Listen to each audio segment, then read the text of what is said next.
push that rock with some math. Let's graph a parabola.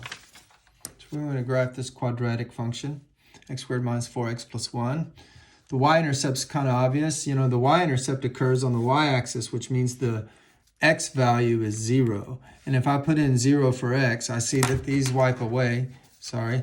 And these wipe away and I get 1. Very good.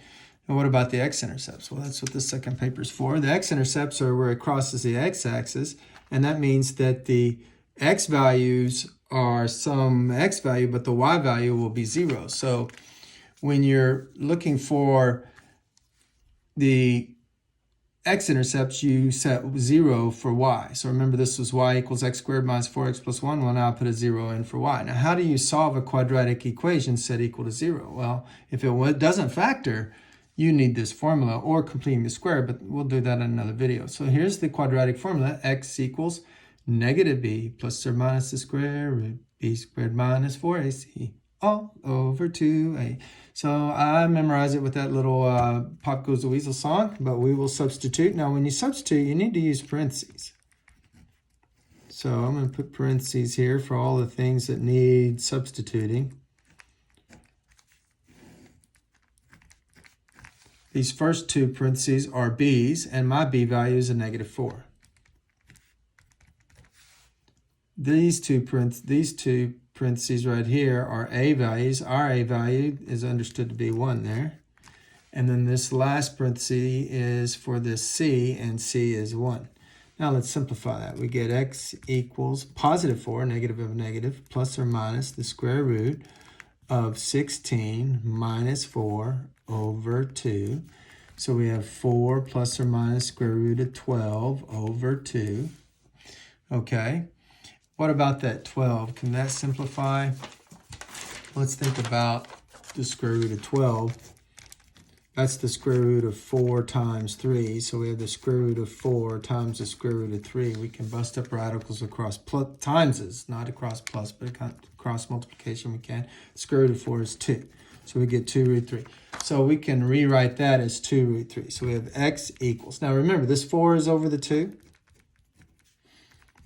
And this is over the 2, but that is 2 root 3 over 2. So that reduces, and this reduces. We get x equals 2 plus or minus root 3. Now here's the great thing. Not only have we found the x-intercepts. The x-intercepts are 2 plus root 3, comma 0. And also 2 minus root 3, comma 0. But we found where the axis, where the vertex is. The vertex is going to be at 2, comma something. How do I know that? Well, because of the symmetry. See, there's this axis of symmetry, and notice the roots are going to be the same distance apart. They should be the same distance on either side of the axis of symmetry. And obviously that distance is root 3 from 2, because we went 2 plus root 3 to the right, but we also went 2 minus root 3 to the left. So the axis of symmetry must be happening at x equals 2 based on this.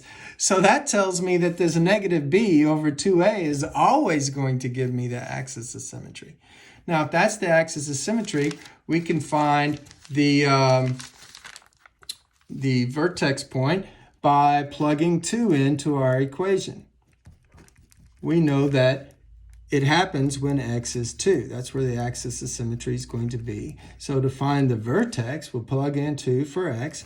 We get 4 minus 8 plus 1. So we have y equals a negative 4 plus 1. See that negative 4 plus, that's y equals a negative 3.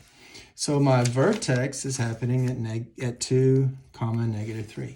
Whoops. That's a negative 3. I don't know why I wrote 2. Okay, so sloppiness aside, we should be able to generate a nice, pretty graph. We'll slow down a little bit and make a nice graph. So we're going to use this information to generate a pretty graph. Here we go.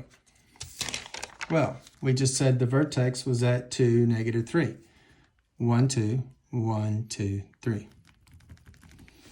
And we know that the vertex produces this axis of symmetry. We said there was a y-intercept at 0, 1. Notice that this point is 2 units from the axis of symmetry, so 2 units more, there's 1 here. Then on either side of this axis of symmetry, when x was 2, I should have a scale here. Then we should go over root 3. Remember, it was 2 plus root 3 and 2 back up root 3. So we go over root 3. Well, that's about 1.7. And then we back up 1.7. And there's our roots, our x-intercepts. And so the graph looks something like this. Math made simple at Simpson Math.